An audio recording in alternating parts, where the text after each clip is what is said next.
Families hoping to give back this holiday season can't turn to their usual volunteering activities, obviously, because of pandemic precautions. However, virtual acts of service are now taking center stage for those in need. Joining us now to discuss more is Karen Daniel, the Vice President of Programs at Youth Service America, and Laura Plato, the Chief Solutions Officer at Volunteer Match. Good morning to you both. Thanks for being with us now. Karen, let's go to you first. Obviously, volunteering benefits those in need first and foremost. But I know that your organization specifically has young people doing that. You're activating that age group. What benefit is there to children and teens when they volunteer?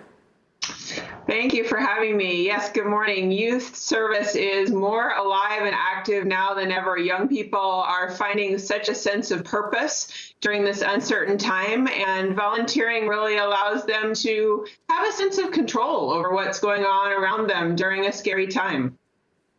And Laura, how has the pandemic impacted volunteering? What have you been seeing at your organization, and what kind of stuff are you guys doing?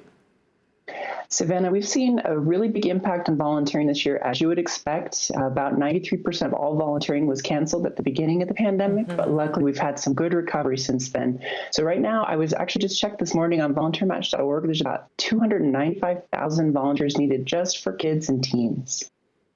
Karen, I want to ask you, when it comes to volunteering virtually, what are the types of things that families can do as far as giving goes? So they're doing virtual fundraisers to raise money for the charities that are important to them. They are doing supply drives to collect canned goods and coats and other needed supplies for organizations.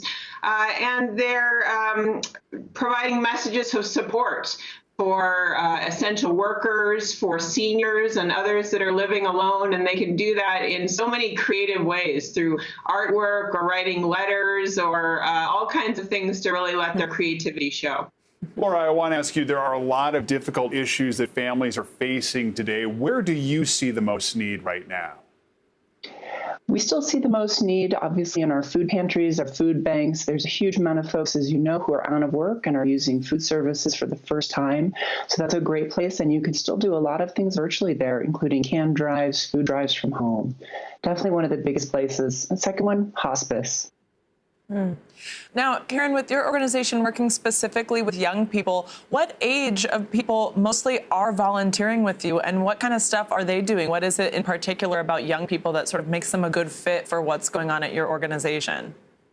So Youth Service America engages youth ages 5 to 25. So we see really little kids all the way up to college students and beyond. Doing great things. So young children can, like I say, paint messages or make calls to people that might be isolated. Older kids can obviously do more around collecting and delivering goods to people who need the support. And all of them can find great ideas on our website, where we have a database of project ideas. Laura, you mentioned food pantries, and we just had a report where we once again are seeing these long, long lines, unlike anything we've seen in so long, for people who are trying to get food. I mean, what goes through your mind when you see that, and what's your message to others who are seeing that and wondering, what can I do to try and help out?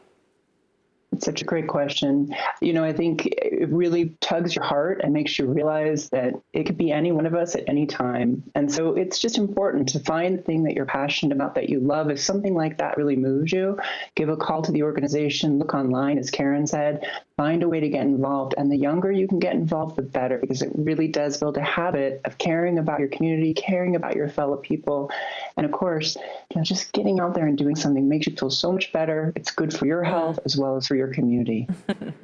Now, I want to give you both the opportunity to just tell families who are listening, watching, where they can go to get this information. Because, Karen, I love the idea that you just said that even young kids can be calling people to make them feel less lonely. And we know right now that a lot of people are struggling with that. So if you could each just tell us, Karen, I'll start with you, where we can find the information for your organizations.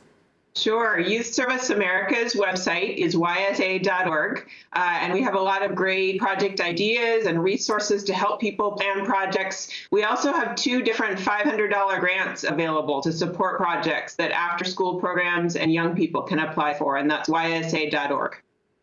Wow, that's great info. And Laura, what about you? You can find us at volunteermatch.org, and it's kind of how you'd think, all one word, volunteermatch.org. Thank you both so much for what you're doing. Thank you. Thank you.